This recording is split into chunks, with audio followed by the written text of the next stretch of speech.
Hello, wrestling fans. This is Joe Murata, of course, from the 1988 Canon, but today we've got a very special episode for you. We're actually talking to somebody who has written a book, and not just any book, the first ever true real biography about Gorilla Monsoon. Now, I have had the privilege of being on this gentleman's program 3 times due to a diminishing number of requests, I'm sure, and I figured it was time to return the favor. Now, this man has worked for the World Wrestling Federation, or Entertainment, if you will. He has also written other books. He's an author. That's why he's written yet another book about Gorilla Monsoon. I have it right here. I've read it twice, and no, I'm not exaggerating. It is an honor. It is a privilege to bring onto the program for the very first time the one and only Brian Solomon.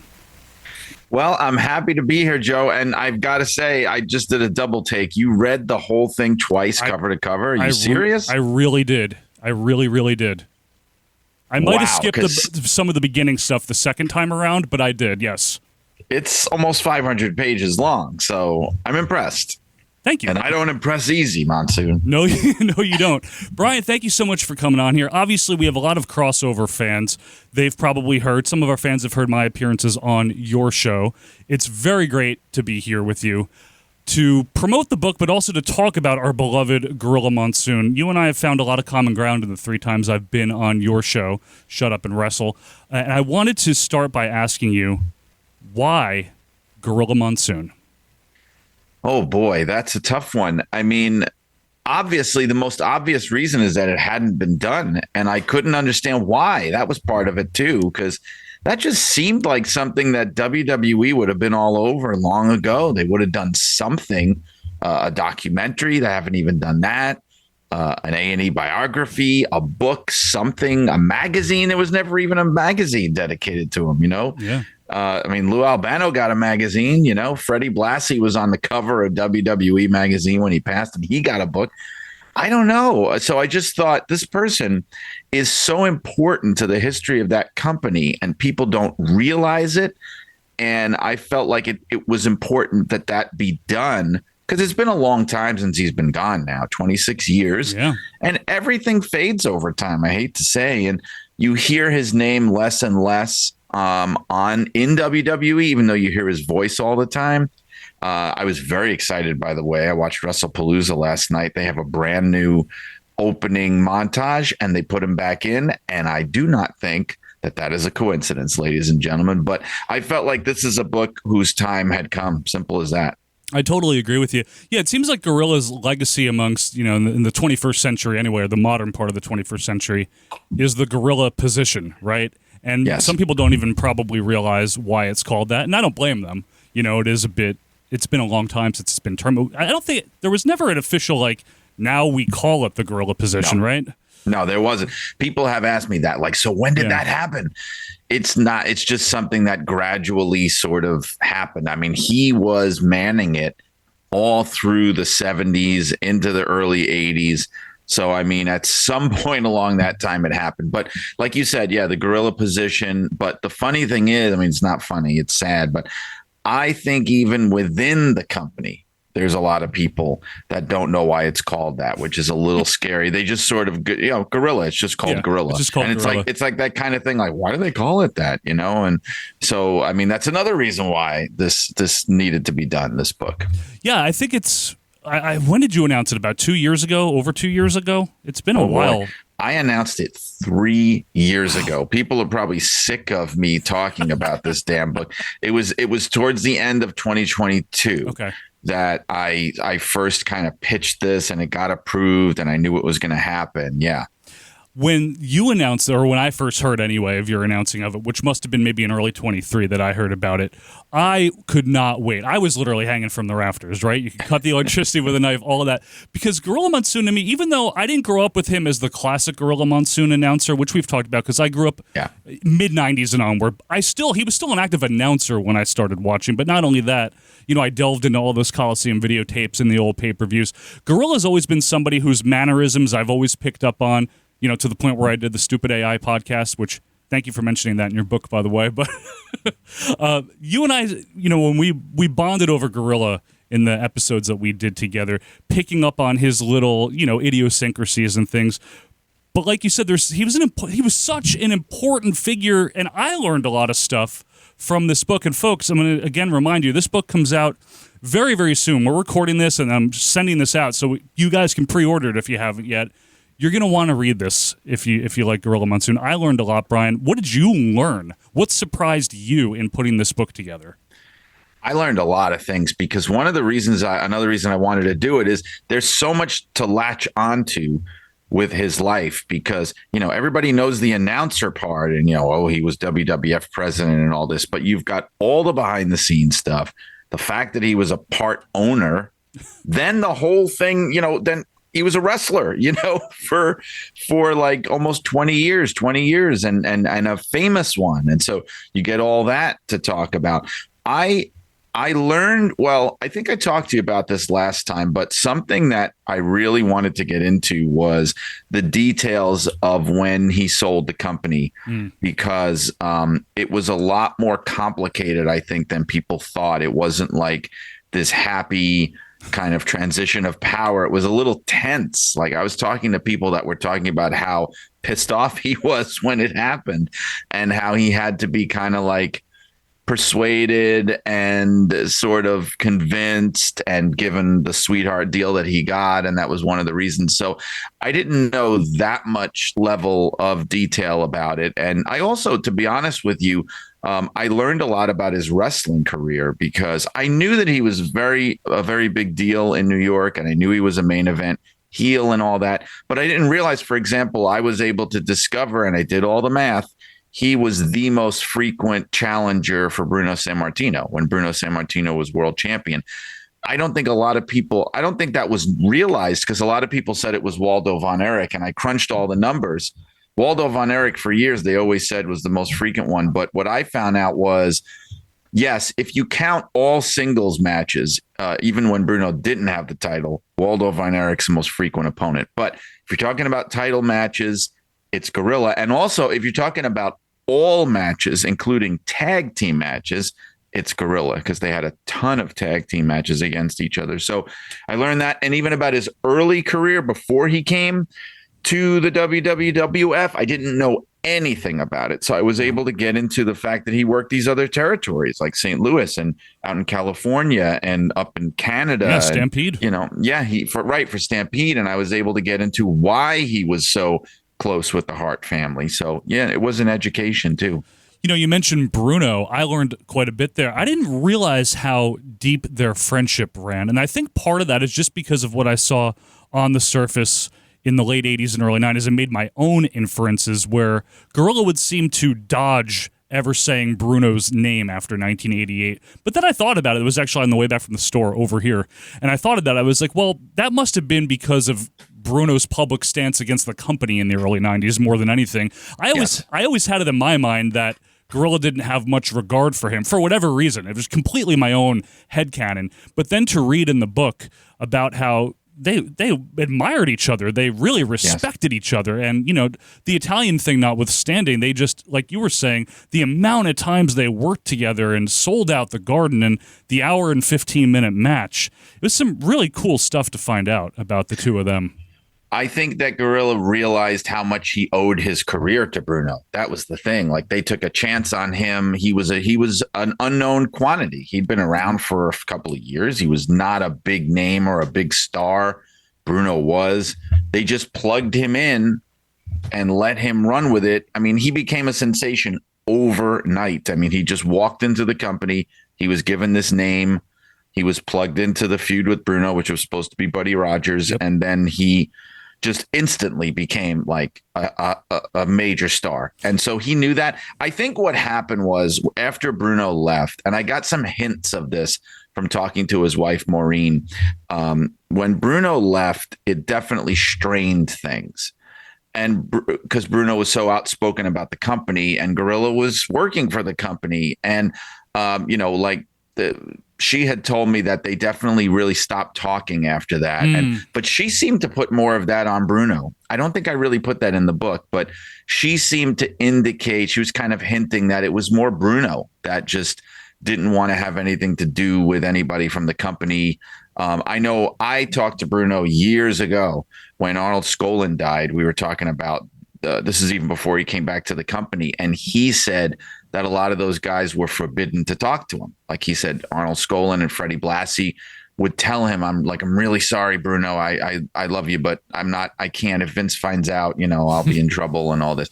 So it just got complicated. I do think it's very telling that because Gorilla Monsoon was always, in his days as being part owner, he was like the friend of the press. He would be the one that would do the interviews. He would do the profiles in the magazines and newspapers. He would defend the business and the company. He was like the articulate kind of PR guy. It's very telling that when the problems start happening with the scandals in the 80s, it's Vince front and center, and Gorilla is nowhere to be seen, not even as a backup. And I think that was very much on purpose. Like, I just don't think that he wanted to be put in a position where he was going to be arguing with these guys like Bruno and Superstar, who were his colleagues and people he respected. I think he just wanted no part of that. So it was very complicated, for sure. It is complicated, especially because Gorilla would then have to admit that Billy Graham was still alive, that period of time. Yeah. Did you like how I put in there, I had to, like, just the weirdness of how years later now they're calling SummerSlam together. Yes. Like how awkward is that? They're sitting next to each other. You have to wonder if, during a break or whatever, why did you think I was dead, brother Gorilla? Right. And not only that, I also mentioned how they had wrestled each other in that building, like just a few years before. Yeah. Like maybe 10 years before SummerSlam. Yeah. That was Billy Graham. His first challenger as champion was Gorilla Monsoon in the Garden, right? Was it not? Yeah, that's right. And that was Gorilla's last title shot in the Garden. Yeah. Crazy. And people definitely thought he was going to win that belt. If you watch the match, it's pretty incredible because I think people were set up in those days to assume, okay, a heel won the belt, so that means a good guy is going to win it right away. You know, Koloff, Stasiak. Right. And so here we are in the Garden, the first time he's in the Garden defending the title. Like, I think they're really expecting it because Gorilla almost wins it within the first minute or two. And the place goes insane. And then, of course, Graham's leg is under the rope, so they can't count it. And then, he goes on to win. Right. One of the things, too, that struck me, I always knew Gorilla was an important figure behind the scenes. That wasn't a surprise. But I think just how important and from how early on, I guess Vince Sr. took a shine to him. I never quite I never quite thought about he owned part of the company, so of course he was important, but for some reason that didn't click completely until I read your book. He was essentially, for lack of a better term, like the vice president of the company. That's not literally his title, right? Or was it? No, it was. It was. He was the vice president of the Capital Wrestling Corporation. And the thing is, because among the partners that Vince Sr. had, he was the one who was really the most involved. Like, you had Phil Zacco, who was also a part owner, and he was a promoter, but he was more like a front man kind of thing because you couldn't, he was sort of like the promoter of record, and he would do things. Obviously, he helped run the TV tapings and stuff, but he was also pretty old. And Arnold Skolin, he helped behind the scenes, and he would handle the box office stuff, and he, corralling Bruno and things like that. But Gorilla was like, he became the producer, essentially. He was what we today would call the producer of television. He was producing their weekly TV. He was producing the big house shows and things. And he was young. That's the thing. Yeah. People don't realize he was 32 years old when he got that 25% of the biggest wrestling company in America, if not the world. And he's 32. So they relied on him to do a lot. And he did do a lot. And I'm glad you said that, too, because the party line, especially on Wikipedia, which, whoever sources those things, was always that he was a 1/6 shareholder, but I read in your book, and you just reiterated it now, he actually had a quarter of the company to start with. Yeah, he originally had 25%, and Phil Zacco had 25%, and then later in the 70s, I forget the year, I think it's somewhere in the late 70s, they cut Arnold Skoland in, and so Zacco and Monsoon both gave him 5% of theirs. So then it broke down 20 Monsoon, 20 Zacco, and 10 Skoland, with Vince Sr. having the 50% of the the other half. Right. And that's all. When the sale happened to Vince, he was only looking to sell his half. He was really hoping to keep the other guys on board, and that's part of why Gorilla was so really disheartened and disillusioned in the beginning. When that happened. In the beginning. It's interesting. There's in Brian's book, folks, there's a lot to the Vince McMahon Jr., Vincent Kennedy McMahon and Gorilla Monsoon relationship. And it wasn't all wine and roses and lasagna, as you might think. Clearly, Gorilla was a company man and the loyal man and stuck with it until the very end. But it was interesting, and I love that this is in there, Brian, the fact that he called him Vinny. And that Vince hated that, because when I started doing my stupid AI podcast, I had it's not stupid. Stop saying that. To me, everybody loved it. This rinky-dink dumb thing, right? But you're right, it's not stupid. But I would have Gorilla call him Vinny. Now, I didn't know that he actually called him that, but in my mind, it was like, this Gorilla Monsoon, who used to own a piece of this is the owner's son. Of course he's going to call him Vinny. And the fact that he actually did, it almost felt like this weird vindication for me, Well, even, you know what you should do? Have you ever seen in one of the early episodes of Tuesday Night Titans, they have Gorilla on as one of the guests? Yes, I have seen it with the leather jacket. Right. And he does this very, candid kind of interview. It's not over the top. It's very, just conversational. Mm-hmm. And he calls him Vinny throughout that. Maybe that's where maybe it seeped in through there then. Maybe that's exactly what it is. Right, because usually he wouldn't say that on camera. Right. But that time he did, but definitely always in private, he would call him that. And, whenever I talk to the family, and I don't want to, I want to be clear about something, and I don't want people to get the idea from the book that they hated each other. I don't think they did. No. But they were not like, here, I'll give you an example. I was there when Freddie Blassie was still around. I worked there. And Freddie Blassie, Vince looked at him like a dad. Like he was like part of the family, Shane and Stephanie. When he died, it was like part of the family died. And I don't think it was that level of closeness with Gorilla, is what I'm trying to say. Right. Like, I think Vince loved Freddie the most out of all the old timers. And I think the reason was that he was a lot like Vince. He had the same kind of sense of humor. He was kind of a deviant. He was very subversive. Right. And, I think he liked him because of that. Whereas with Gorilla, it was definitely more businesslike. I think they came to respect each other. Also, another thing people have to realize is the age difference was not that big. 8 years, maybe? Right. Gorilla could have been like a big brother to Vince, not really like a father or anything. So it was more competition. It's like that line that Vince dropped in the Netflix documentary, which I'm watching it and my jaw hit the floor, where he said something like, when I first, which he never said publicly, when I first, came into the company, Gorilla Monsoon saw me as competition, and boy, was he right. And I think that was very accurate to the way it really was. So there was, like, when I would talk to the family, you definitely got the sense that they were very measured in their response. And there was a lot that was not said, because I think probably privately, he was probably talking a lot of shit about him, like at home with his family. Like, sure. Could you believe this frigging guy, like that kind of thing? I do think that was going on. Yeah. I mean, it was your boss, right? Who doesn't talk shit about their boss, right? Right. Hopefully mine isn't watching. What? I'll tell you a funny story that's not in the book. Go ahead. Just because I can't 100% verify it. But it made me laugh a lot. Yeah. So Tommy Carlucci, the TV producer who became really good friends with Gorilla and became his driver, he's in the later part of the book, and they were really tight.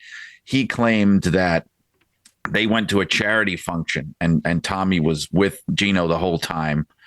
And they were giving an award to Vince or something.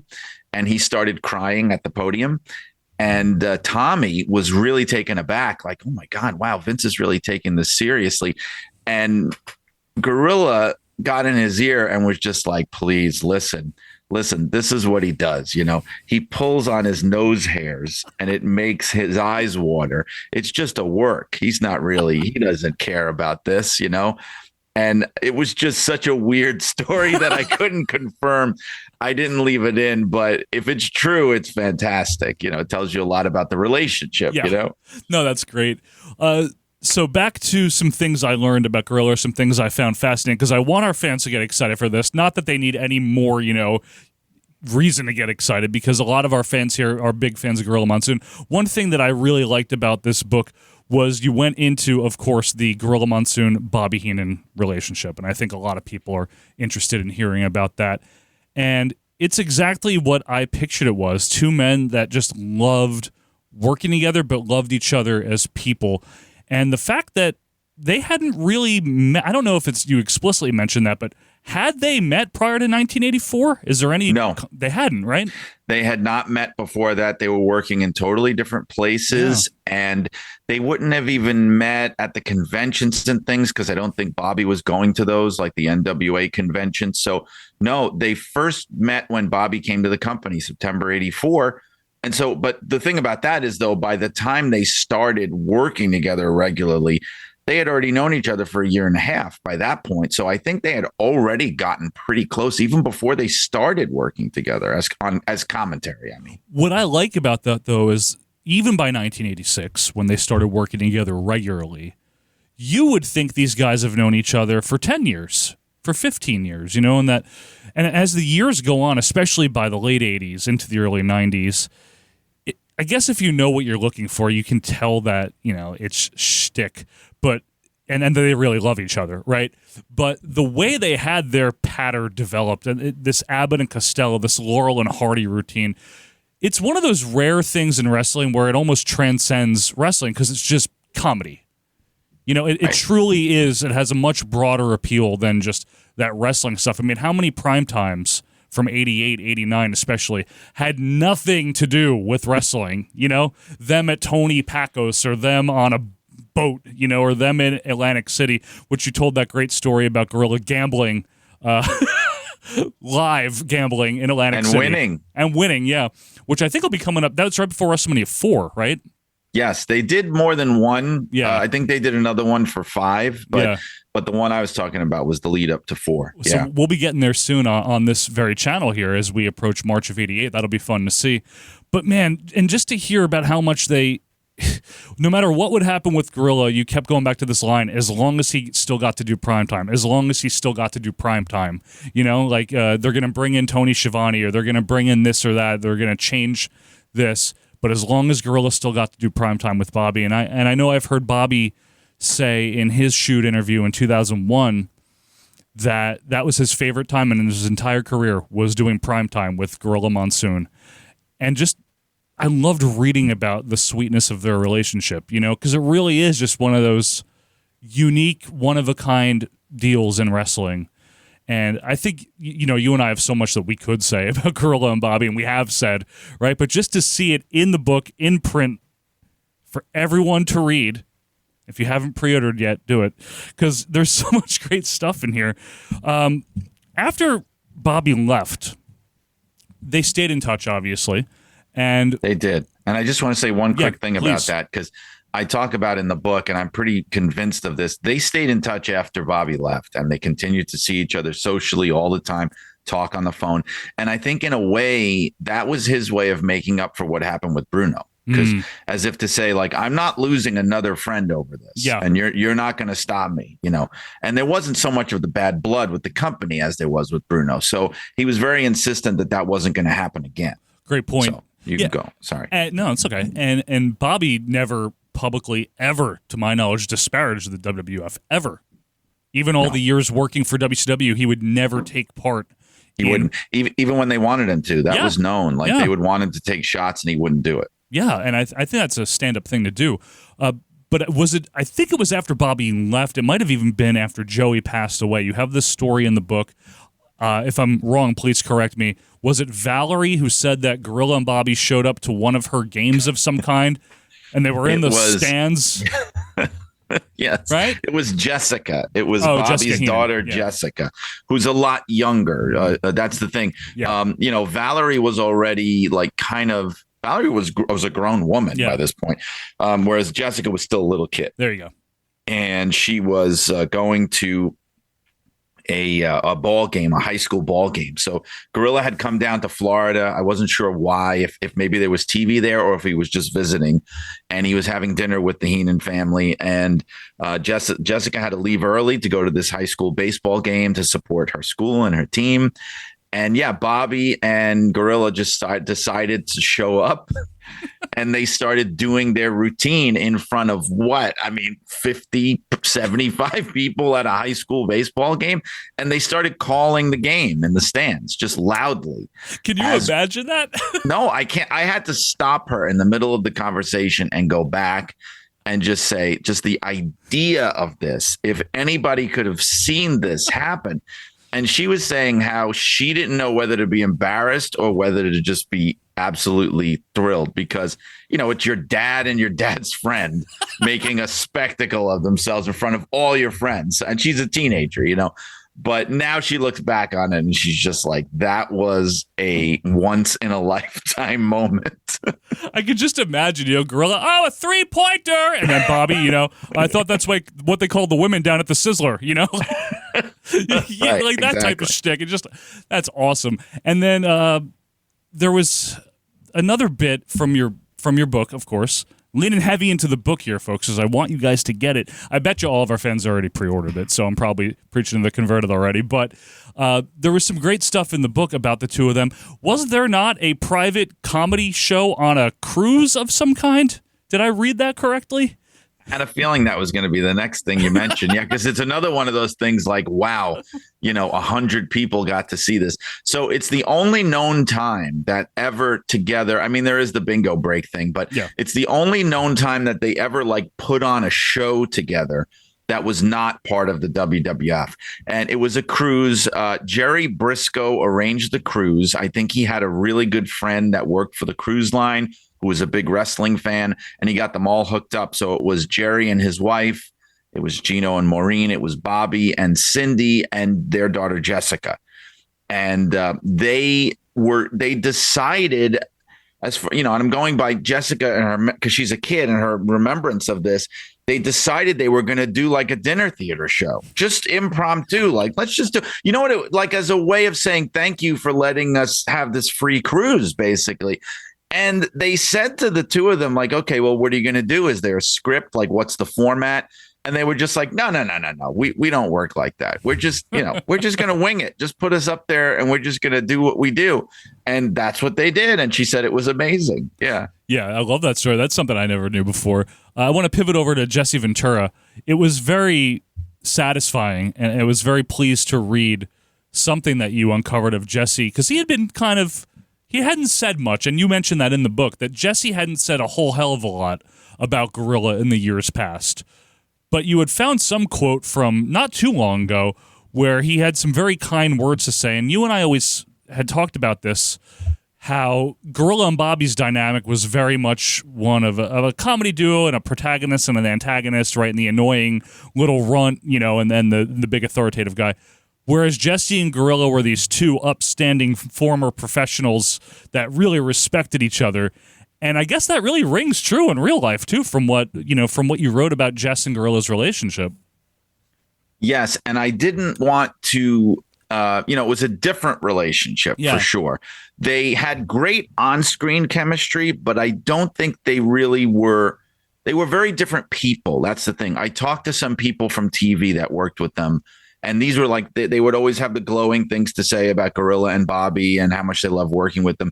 And when we were talking about Gorilla and Jesse, it was more that was more of a professional relationship. That would be Jesse would do his thing. Gorilla would be over there doing his thing. And they were just very different people. Jesse was very political even back then, and Gorilla was just not interested in any of that stuff. And they were just different. The funny thing was the positive comments from Jesse were very recent. And in fact, in my original manuscript, they weren't even in there because the interviews hadn't happened yet. Right. And I had to put, like, when he was on the Bill Simmons podcast and things like that. I get the sense, and this happens with some of these guys, that I think he has gotten more nostalgic in his old age, thinking about it and thinking about what he learned from Gorilla and everything. I think at the time, maybe it was a little bit more like I say in the book, you got to remember Gorilla is the Office. Yep. I mean, yes, he's one of the boys, but he is the Office, and Jesse is this renegade. He wants to start a union. He's making trouble for Vince. He's making Predator. Right. So I don't think there was like that love there between them. Yeah. I think Jesse realized like this guy is, he's loyal to Vince. So I've got to be careful. Like that kind of thing probably was going on. But I mean, you could never tell. I mean, they worked so great together. It's funny because they, like you said, they always seem to respect each other and never take really big shots at each other. They would just sometimes, and very often they would agree. Yeah. What I thought was funny, and I didn't put it in the book, and you might notice this because you're as obsessive as me.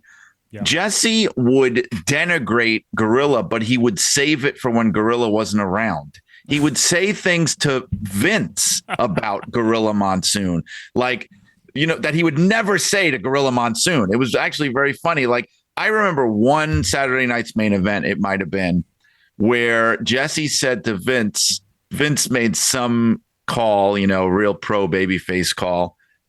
And Jesse goes, and I thought Monsoon was the stupidest man alive, and that's not something he would have actually said to Gorilla Monsoon on commentary. So It was almost like he was like being careful about what he said to his face, which almost added to their relationship, Yeah, that's true, though. It was always, they agreed a lot. You're right. Even though Jesse leaned heel and all that, they agreed a lot. I love listening to them, and those, especially those WrestleManias, got 3 through 6 more than anything. They're so good there. What a team.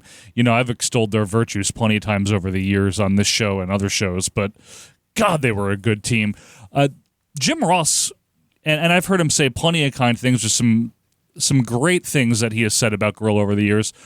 One of the reasons being, I think Gorilla and Bobby were two of the people that really took him in under their wings when he came in from WCW, because he was viewed as this outsider, this threat, the competition, this and that. But really, he was just a guy that needed a job. Gorilla and Bobby were both decent human beings that took him in. Gorilla and JR had even though it was brief that they were together working on screen, in 93 mainly, right? They were close during that period of time, were they not? From what I've read and from what you wrote, they spent a lot of time together doing those challenge voiceovers and whatever else. Yeah, and they had 2 stretches together where they were doing challenge, and it was broken up by one of JR's, dismissals and then coming back again. But they had 2 stretches, and Jim would, like you said, a lot of people were not his fan when he got there. Chief Jay Strongbow didn't like or trust him. Randy Savage and Lord Alfred Hayes apparently would give him shit and were very suspicious of him. And it was Gorilla Monsoon being in his corner that helped to get him to be accepted and to become part of the TV family. I think, although I've never heard anybody say it, but I think very strongly that it helped that Jim was a protege of Bill Watts, who was one of Gorilla's oldest friends in wrestling, who he didn't see a lot anymore at that point, but they kept in touch and things. And I think that helped. I think that was part of like why, he would trust him right out of the gate. But even Jim has said this, how much of a benefit he was to him. And he also talked about how, he would see him towards the later part of his announcing career, Gorilla, and how he was not happy with a lot of what was happening in the company at around that time. And a lot of the guys they were bringing in, he just thought were no good. And he would kind of be losing his shit a little bit on commentary. And Jim would have to like calm him down, take him out in the parking lot, have a cigarette, relax. We got a job to do here, Gino. Like, I know what you're saying. I know that, Mantor is not the greatest worker in the world, but we got to sell this. He was like, Gorilla was at that point in his life where he didn't give a shit anymore. He was going to just say what he felt, Yeah, especially post Joey. I mean, and that's something obviously you get into in the book, but a lot of his passion, not only for wrestling, but I think for life, went away with the passing of Joey Morella. Speaking of people that may or may not be related to Gorilla Monsoon, I'm not going to say anything. I'm going to leave it up to you if you want to give anything away, but I was very happy that you addressed the Victor Quinones deal in your book. That was a question that I had directly asked you, a year ago maybe or something like that, if that was something you were going to get to, because obviously there was the, was it New York Times obituary? That's the main source where I think all the confusion comes from, is that. And I can't tell you how that happened, but it's wrong. And I'll say, I'm not worried about giving things away with the book. Look at this. You could kill someone with this book. That's true. Yeah. There's so much in there. And you know what? I'm proud of the fact. I'm hoping that this book will help to dispel that urban legend. And it's to the credit of the Morella family that, and we should actually say what it is in case people don't know what the hell we're talking about, that the rumor that Victor Quinones was Gorilla Monsoon's illegitimate son out of wedlock. It was supposed to be some deep, dark secret. And it's one of those things that took on a life of its own. I think the family just kind of didn't even want to dignify it and talk, but that led to the assumption that, it must be true because they're not talking about it. They just, when I was very embarrassed to bring it up, as you could imagine. Yeah. But I felt like I had to, like I was dancing around it, and I finally brought it up, and they were just laughing because they've probably heard it before, and they were like, no, he was not. And then I think that Victor liked people to think that. And he said in a interview that I put in there with a Puerto Rican wrestling magazine at one time, he said, well, he was my godfather. He said, he was my real godfather in a Catholic church. He took me on as his godson. And I mentioned it to Maureen, and she was like, that never happened. so he was not even his godson. Gorilla Monsoon was just a very good and decent man who wanted to help this kid out. I will just say this, and I'm not saying this is the be all and end all, but one of the things I mentioned in the book was how when, there's the assumption with Victor Quinones when people say, he was Gorilla Monsoon's son. Like the dirty assumption is that Gorilla was wrestling down in Puerto Rico at some point and got into a little trouble with a señorita. And the next thing you know, he has a love child. But that's the assumption, right? Because otherwise, what the hell is he doing down there? So here's the thing.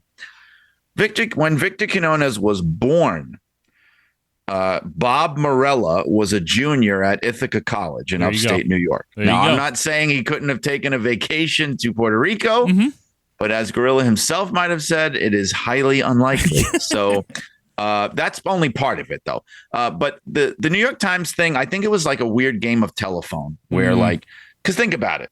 And I've said this before, there were not a lot of wrestler obituaries back then in major newspapers. It was very rare. I remember there was one for George the Animal Steel. There was one for Lou Thez, I remember seeing in the New York Times. And they very often would get things wrong. It was just shoddy reporting. It must have been one of these things where they heard from somebody who heard from somebody. They never double checked it. It was just sloppy. And now that's what everyone sources as their source. In fact, that even in the Wikipedia page, that's what it is. And I'm hoping to change that. I've even talked to some very respected wrestling journalists who perpetuate the rumor. And I have approached them honestly and said, please tell me, because I'm writing this book.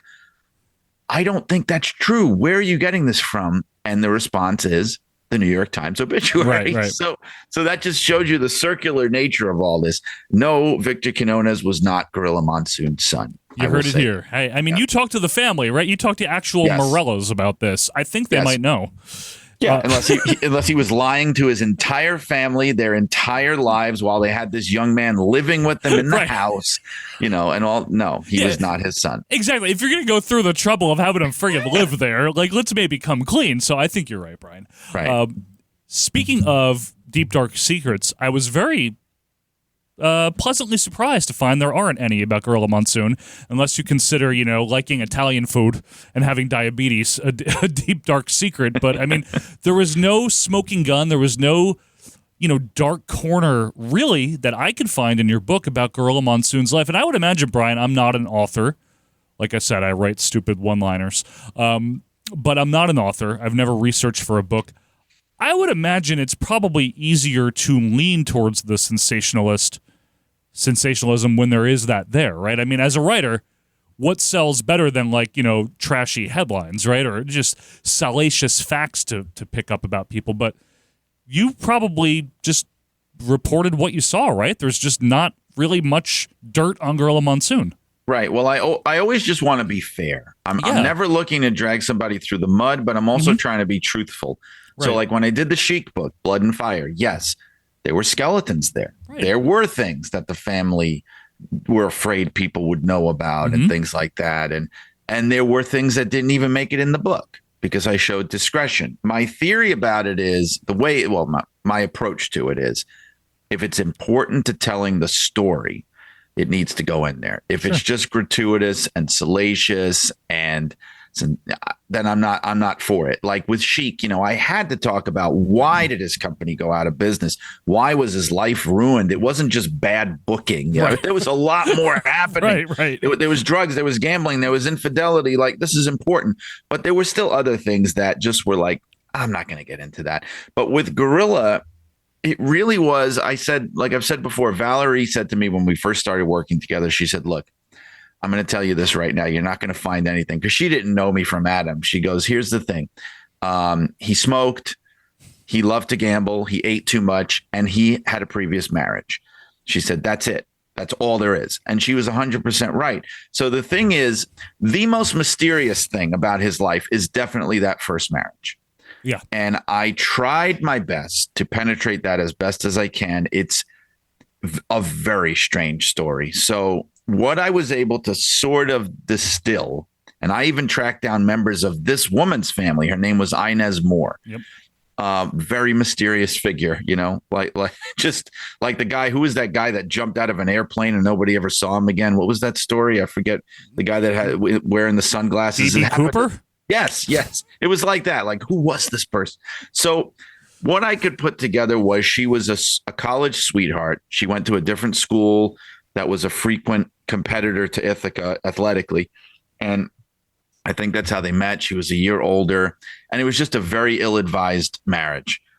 He married her the minute he got back from his national AAU tour in the summer of 59. So he would have been like 22.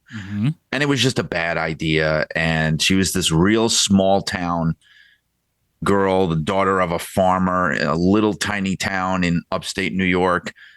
And, what broke the marriage up was the wrestling stuff. She was just not on board. Like, what is this? You're going to be traveling to Calgary? Like, where do you want me to go? This is not what I signed up for. You were supposed to be a gym teacher, Yeah. That's, and it just fell apart. But the details, I couldn't. I even talked to the family. I talked to, obviously Maureen's not going to know, but because she came along later. I talked to his sister, Amy, and she said she only met her one time. Wow. That's crazy. I mean, I think they were married at least a year or two. Yeah, wasn't it? Yeah. She said, I only met her one time. She knew next to nothing about her. Apparently, after they divorced, and I was able to only find out that they were divorced by looking. Somebody sent me a wrestling license that Gorilla had when he was working in St. Louis as a young man, and it said divorced on there. He was big on licenses. But apparently she went out west to California. I think she changed her name, remarried, had another family, and has died a long time ago. Just a weird story. I wish there was more that I could have figured out about it. But the only other thing, I will say this, where I felt like from his WWF years where people find fault with him, and I tried to address it in there honestly, was, the whole thing of how he, among many other people, did nothing about all those scandals that were happening in the company, like the Ring Boys and particularly that one. and the steroids and the drugs. I mean, what's he really going to do about that? But like the Mel Phillips stuff, the Terry Garvin stuff, that he definitely looked the other way. There's no question. Well, yeah, he knew what was going on because he made the jokes. Right. And he would make these inside jokes at a time when the public did not know these things. Yeah. So it was considered like just a little joke between them. And I tried to address these sort of things and just how, that's the way the business was. And that may sound like a cop out to some people. That's the way the entertainment business was. That's the way a lot of things were. And wrestling was like the mob. You kept your head down, you kept your mouth shut, or you found yourself out in the cold. I mean, he chose to continue his career, support his family, live the lifestyle that they wanted to live rather than stick his neck out on that. And that is a fact. And I think that is just, he was a man of his time, as I said in the book. And to do what Bruno did, which was very noble. It was. But also, let's not forget, Bruno only spoke up after they fired his son. Well, okay. He knew about these things too for years. He came back in 1984. He was there for 4 years. He knew. He waited. They fired his son. He went home. He quit. Bruno did. And that's when he started talking about all the bad stuff that was going on. I'm not trying to denigrate Bruno, but it's very easy to say, to throw stones. It's very easy. And as far as the jokes go, I really think that was like a gallows humor kind of thing, because I know that he was privately disgusted. Like I said in the book, I know from talking to people, he was really bothered by it. He was not okay with it. And I think that the joking was a coping mechanism, just a way. And anybody, especially in that generation, these guys that would always bust each other's chops and bust each other, break each other's balls, back before everyone was so sensitive, but that's how they were, that was just the sense of humor got really dark. It was a way of dealing with things. That's why it was easier to make jokes about Nazis 70, 60 years ago when you actually had people who fought the Nazis making those jokes than it is today, because it was just their way of blowing off steam. Yeah. And I think that that's all that was, those jokes and things. Well, yeah, and especially Gorilla Monsoon's an Italian, by the way, an Italian of his time. So, of course, there's going to be the dark humor, of course. That's just part of it. Absolutely right. Let's talk about Gorilla a little bit more as the announcer, because I was very pleasantly surprised to hear that he's back on the Wrestling Observer Hall of Fame ballot. Now, I'm going to credit you with that, just on my own canon here.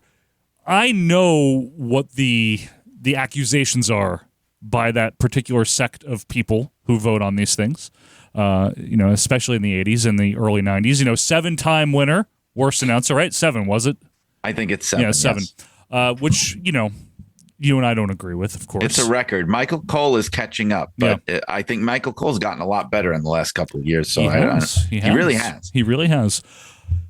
Gorilla Monsoon, I think, for so many people that are watching this or listening to this right now, is the voice of the golden era of the WWF. And even for me, somebody who was raised and reared in the new generation and then the Attitude Era, there's often in this statement that what you grew up with is the best, but to me that is not true. I actually give me 87 to 91 or 2 any day over 95, right? Gorilla Monsoon, just because he didn't call every hold perfectly, and whatever wrestler complained to Dave Meltzer that he didn't put it over when he didn't hook the leg or whatever, he had some iconic calls, right? I mean, are we wrong here, Brian? Was he not a great announcer? He was. And as I said in the book, I think it's one of those things where history is kinder to him now. Yeah. Because here's the thing. As I said in the book, even the magazines were not nice to him. The London magazines, the Apter magazines would also take shots at him and make fun of him. However, I think all of those guys were also reading the Observer, but they would say how terrible he was. And I remember as at the time as a teenager reading those magazines then and going, what are these guys talking about? Right. He's, especially at that time when I was just watching what was live on TV and everything, like he was my favorite. He was the best. How could he not be? And I think that that has changed a lot, because here's the thing. I don't think you realize when you're inside the bubble what a small segment that is, because the overwhelming majority of people who were watching the WWF in real time loved him. Yeah. Even then. Right. And so now looking back, I think that is the opinion that has really prevailed. It's kind of like how back in the day, the smart fans used to dump all over Dusty Rhodes. Mm-hmm. They said he was terrible, especially in the 80s. They hated him. Yeah. That opinion is like extinct now. Yeah. I mean, he's like a god. He's universally beloved, even by smart fans. They go back and they love his promos and his charisma and everything. I think he was the greatest babyface promo ever. But yeah, I think Gorilla is like that. There's other people like that who were at the time were, you look back at some of these things, like I said in the book. I know I'm saying that a lot, but it's like when you go back in an old newspaper, and I've done this, and you find old bad reviews of movies that are beloved. Wizard of Oz was one. Yeah, The Wizard of Oz was actually panned by a lot of critics. Yeah. Star Wars got tons of bad reviews.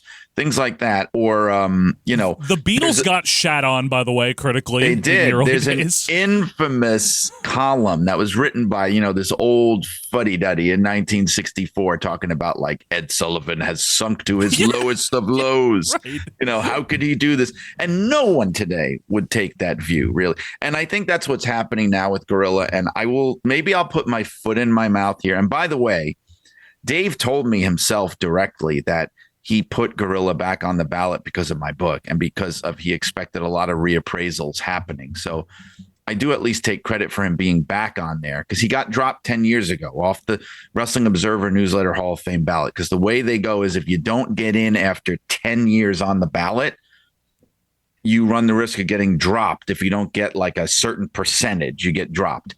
And so he got dropped. And the reason he never got voted is, I think, because the people that read it are the people that really kind of very often internalize the opinions that are in there, and they make them their own opinions. I don't think everyone does that. I didn't do that. I always viewed it as, this is one viewpoint. It's not the be all and end all. This is not the only way to watch wrestling or appreciate it. Correct. I think more people, it would be great for their mental health if they understood that.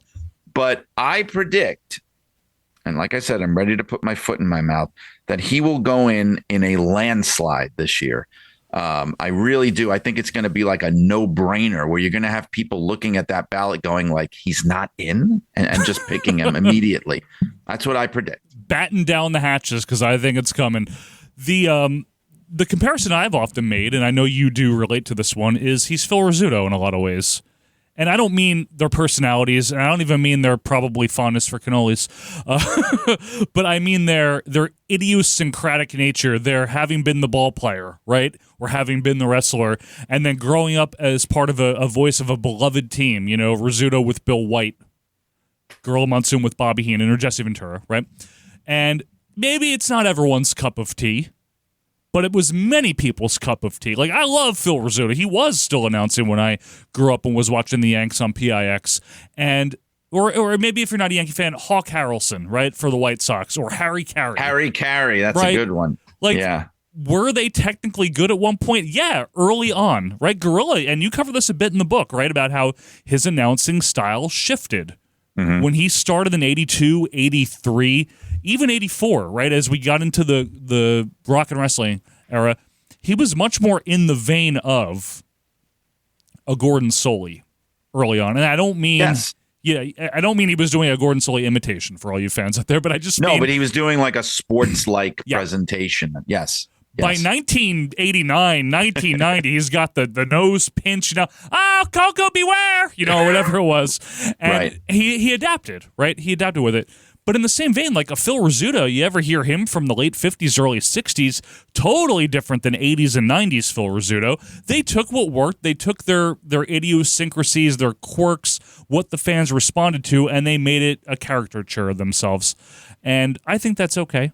Right? I still think that Gorilla in that vein was a very beloved announcer, and I think he should be in the Hall of Fame, if not only because of that, but because of his overall contribution to the Worldwide Wrestling Federation and the WWF.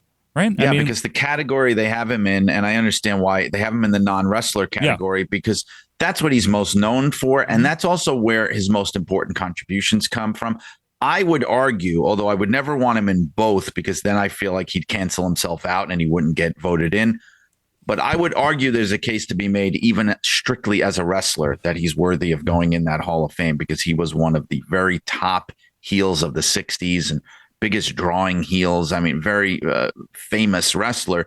But even, with the non-wrestling stuff, that's the category he's in. Like you said, it's not just that he was a great announcer. He was an important booker, promoter, crucial part of this major company. And there's a lot of very important bookers and promoters that are on that list that have never gone in that should go in, you know, and I'll leave it to other people to fight for them. But, Gorilla belongs in there. I like the Phil Rizzuto analogy, although Gorilla would not leave and go home before the main event. So, there's a little difference.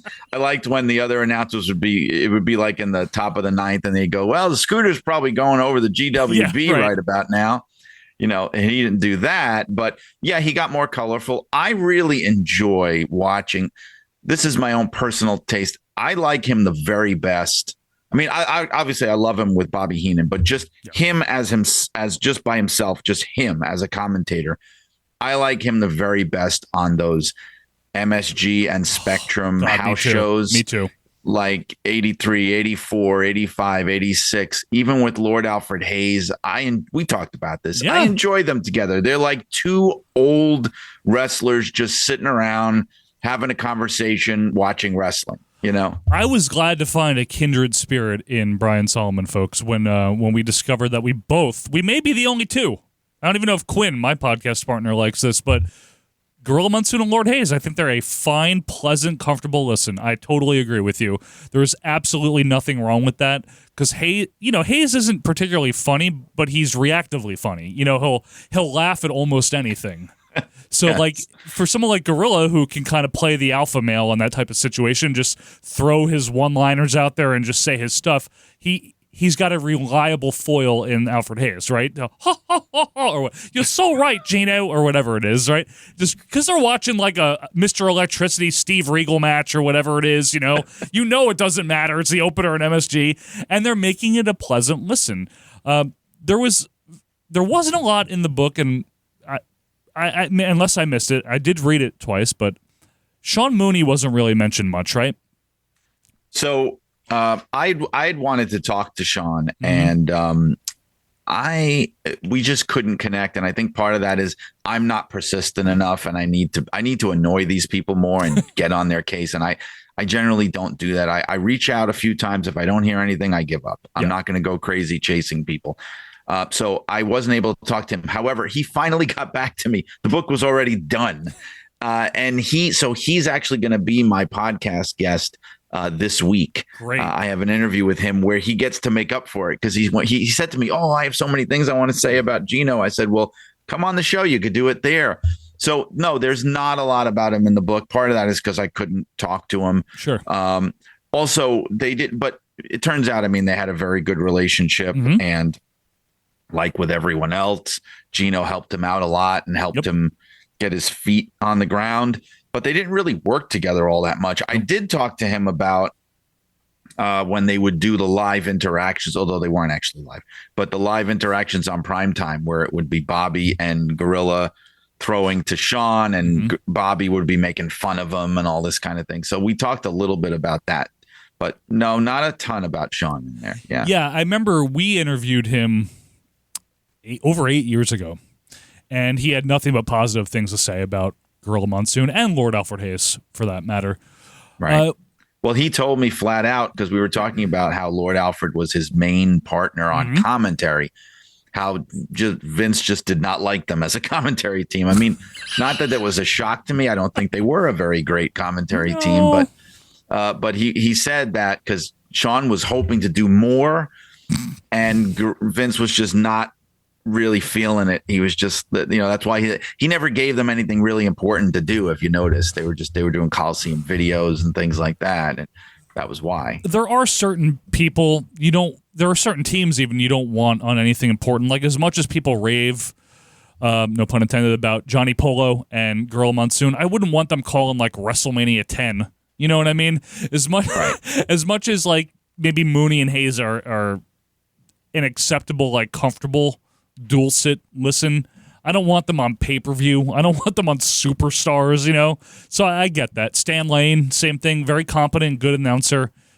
Dick Graham, I don't want him calling WrestleMania 2 or something like that, you know? Oh, I don't know, the Hulker. So, you know, I don't know.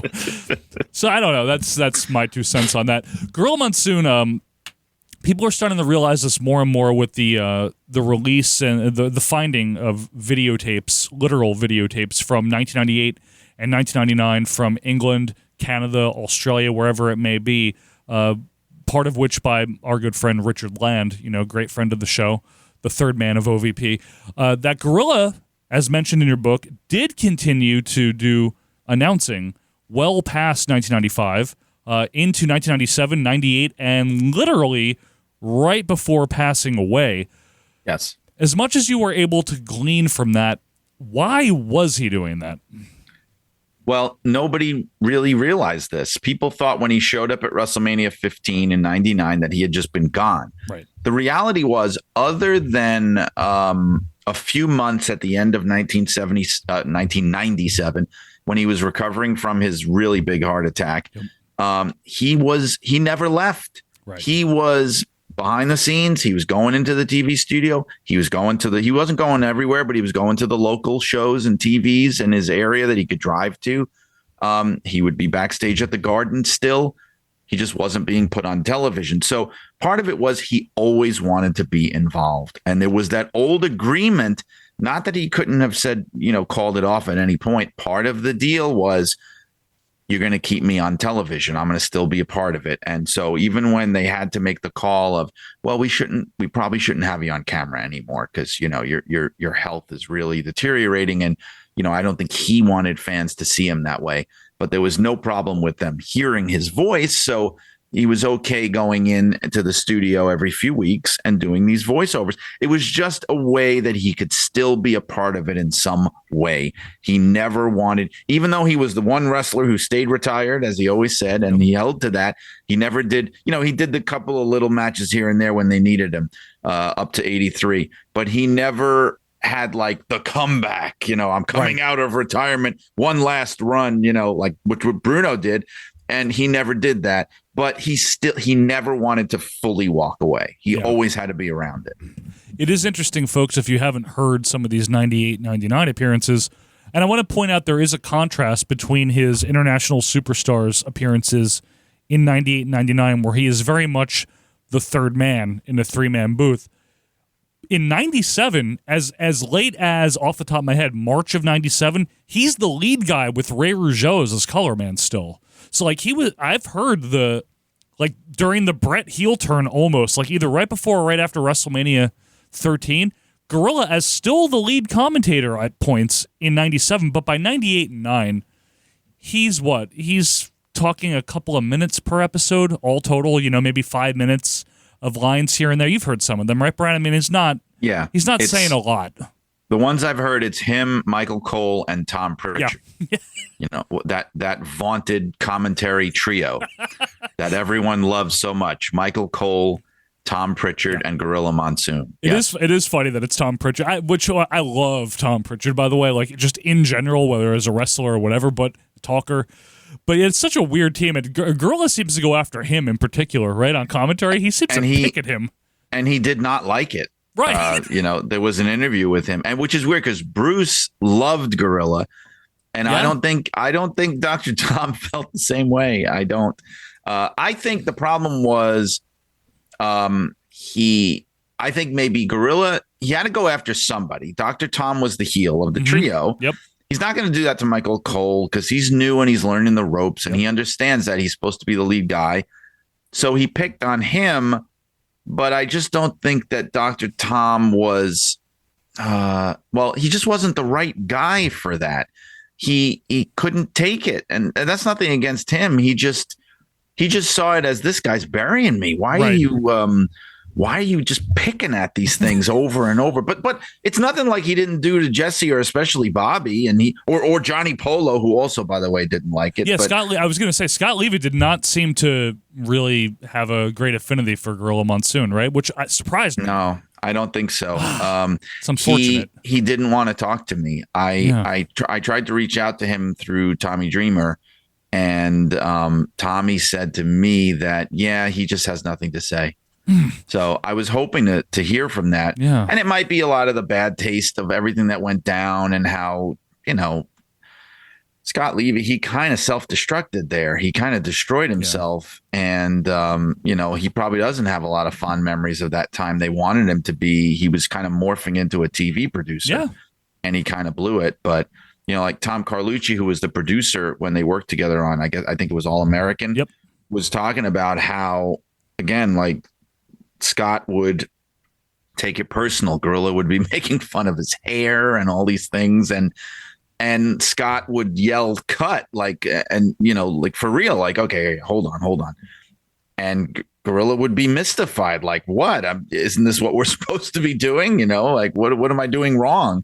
And part of that may be being coy. And part of that might've been, it was just a bad team. I mean, look, I know a lot of people like that team. Yeah, and they do. And there were a lot of funny moments. Like I liked when he would tease Gorilla back. Like we talked about the time when he was trying to get Gorilla to say Bruno's name, and things like that, or talk to him about wrestling Luthez, which he actually did, which I thought was the funniest part of the whole thing. He was trying to make him sound old. No, he brought up Strangler Lewis after that, though. Right, Strangler Lewis, right. Was it Strangler Lewis? Strangler Lewis, give me a break or whatever. It's funny. Right.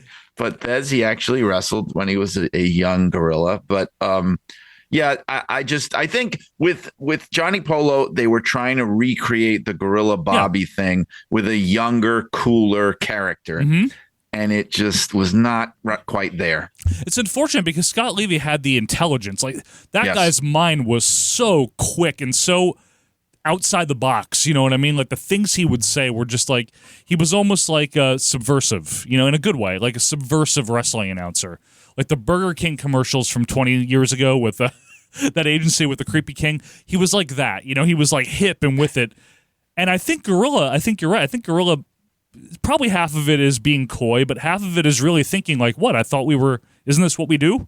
But it just goes to show you that you can't just replicate that chemistry that he had with Bobby. And Bobby Heenan, his willingness to look like an ass for the sake of comedy. Not everyone has that kind of ego. And if you think about it, well, the lack of ego. If you think about it, Gorilla had never done anything funny before. He was not a funny character. I mean, in real life, he had a great sense of humor. He loved to rib people. He loved to he would always crack up. Yeah. But as a television persona, he was just this big, bombastic, or very erudite wrestling announcer guy. We'll go with that. He wasn't a figure of comedy. So the Bobby Heenan thing, not even with Jesse, that wasn't really what you call comedy. So it's not comedy, right? I mean, it's a lot of things, but not comedy. It's quippy, like it's quippy, like a color man and a play-by-play guy. It's funny, but it's not comedy. Correct. With Bobby the Brain, they were literally doing comedy. They're doing skits and shtick. Gorilla Monsoon never did a single skit with Jesse the Body Ventura. No. If there's one, somebody show it to me. As far as I know, there was never one skit that they ever did. No. And so him and Bobby, that gave him a chance to do something he'd never done before. Yeah, and they did great at it. So, I mean, I think if you peel back the layers and you look at the surrounding context and the other people Gorilla worked with, it really isn't an overstatement to say how great of a team the two of them were, even when someone like Gorilla and Johnny Polo were very funny, or Gorilla and Jesse were very successful and very, I guess, memorable. So, all right, I'm going to let you get out of here soon, Brian, because I want you to go. You've been on a world tour, weren't you? Just yesterday, as we're recording this, you were down in South Jersey doing a book signing, was it? Near Gorilla's neck of the woods, right? Yeah, I was at the Burlington County Library in West Hampton, just minutes away from Willingboro and Mooresville, which were the two, or Morristown. Morristown is down there, yeah. The two towns that he lived in. Yep. And I almost swung by to check out the houses, but it's so far away from where I live. I didn't want to, I got home late at night anyway. And so I wish I had more time, but that was fun. And I was at an indie show in Bridgeport signing books on Friday, and I got the book launch happening on Sunday, October 5th in Fairfield, Connecticut. So a lot happening. Yeah, and you're making a podcast tour de force, if you will, right? I mean, you're going all around the loop here on all the local wrestling podcasts. And I appreciate you coming to this one. This book, like I said, there's a lot of great new information in it. I was curious, and maybe you shared this somewhere and I just overlooked it. How did Bret Hart wind up writing the forward? Like, how did that physically happen? The way it happened was, through like friend of a friend kind of thing. I'm good friends with Tom Burke. I don't know if you're familiar with him, but he's a big wrestling collector, historian. Yes. He goes back to the wrestling magazines of the 60s. I mean, he's WFIA and all that stuff he was involved with. So he knows everybody. And he has basically a wrestling museum in his home, like a legit. I'm not just talking about those kind of things that we all have seen and known, where it's like people have a lot of merch, like you collect action figures. Well, yeah, or the foam fingers. No, I mean, like he has like canceled checks, right. Paperwork, rare things. Like he has like a Gorgeous Georgie pin, like rare things. Yeah. So wrestlers and people in the business come to his home all the time to see it. And one of the guys he's friends with is Ross Hart, Bret's brother. Okay. Yeah. Who's kind of like the historian of the Hart family. Tom introduced me to Ross, and I had Ross on my podcast, and I was telling him about the book, and he goes, Gorilla was very close with my family. And you should talk to Bret too about Gorilla and how much he loved him. And I was like, wow, I never thought of that. But yeah, I could see that, how he always put them over. And then he said, yeah, he wrestled for my dad when he was first starting out. Yep. So originally it was just supposed to be an interview for the book. And when I heard everything that he was saying and how much he loved Gorilla, I just started thinking, like, you're never going to find a better name who actually has something to say about Gorilla Monsoon and who is alive than this, that's accessible to you. Vince McMahon's not going to do this. So I thought, wow, this is a great choice. And he was so enthusiastic about doing it. He was so great. He really wanted it to be perfect. He gave it so much thought. It's short, but so effective. Yep. And in fact, he said to me, he took so much care in it that he gave it to me. It's almost word for word. He actually sent me his own critiques of his own forward, where he was like, okay, here's some things I want to change this, change that. I think I got that wrong. Check that. Like, he really cared about it. I didn't know if I used the plural or the singular there, but I thought it was a pretty good forward. No, but I mean, Bret Hart is an articulate person. His book, holy shit, one of the best wrestling books ever, by the way. And you are correct. I mean, it's Gorilla Monsoon, obviously partially probably out of respect for his roots in Calgary. Not roots, but you know what I mean. His time in Calgary early on and his respect for Stu Hart. He was instrumental in putting over Bret Hart from day one until you didn't hear Gorilla's voice anymore, until Bret Hart was gone. I mean, he always put him over, and not in an artificial way. Not like he would have to put over the Red Rooster or something like that. You know what I mean? He really believed it. And I think he really loved Bret Hart as a worker. You could tell that he did. I thought it was really cool that of all people, it's Bret Hart. It's awesome. Brian, I could ask you more. I could go on, but I want to respect your time here. Is there anything else you wanted to say about the book? Anything that maybe the fans should look for when they read it? It's The Irresistible Force, Life and Times of Gorilla Monsoon. What do you want people to get out of this?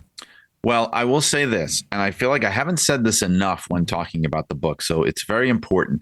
So the book is called The Life and Times, and I take that very seriously. Now, it is not just the biography, the life story of Gorilla Monsoon, because he's intrinsically linked with the history of Capital Wrestling, WWF, WWF, WWE, the whole thing.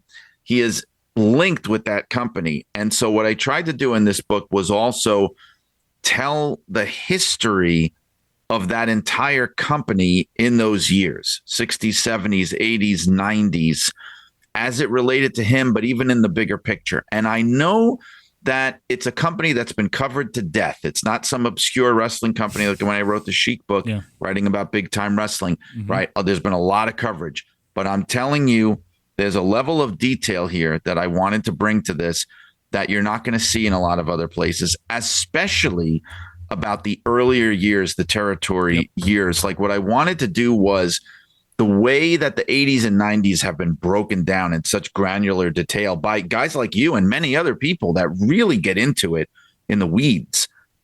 I wanted to do that with the 60s and 70s in ways that I never saw anywhere. Like, where were they airing on TV? When did they get dropped? What was the business like in the arenas? Because there were a lot of ups and downs that people look now with rose-colored glasses like they were selling out the Garden every month. They were not, especially during certain periods. They had down periods. So I wanted to give that level of detail. And so for people to pick up the book, they're going to learn a lot more than just the life of Gorilla Monsoon, although that's the heart and soul of it. It's even bigger than that.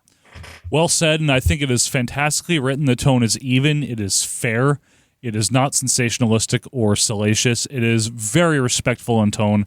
And if you're a wrestling fan from the 80s or 90s or before even, or even after, and you like Gorilla Monsoon, you're going to love this book. Brian, I really appreciate you being with me here.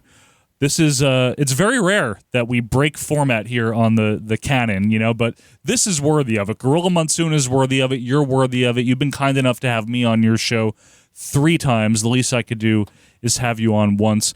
Folks, if you haven't heard his show, it is Shut Up and Wrestle. That's right, with Brian R. Solomon. And the book, again, one more time, Irresistible Force, Life and Times of Gorilla Monsoon. It is coming out September 30th. Is that correct? Pre-orders? Do it? That's correct. Yep. Amazon or wherever books are sold. Some people have told me it's been turning up at physical Barnes and Nobles already. I've heard that. I've heard that on our group as well. Yeah. Hey, whatever. I mean, it's a great read. Read it twice. Read it 3 times. It's really good stuff. Brian, I really appreciate you being with us here. Folks, those of you that are subscribed here on YouTube or on your podcast feed, we're coming back Friday for the 1988 Canon. Until that time, though, I hope you enjoyed this special look into the life and times of Gorilla Monsoon. My very special guest, Brian R. Solomon. Until next time, this is Joe Murata. That's Brian Solomon, and I'm getting out of here.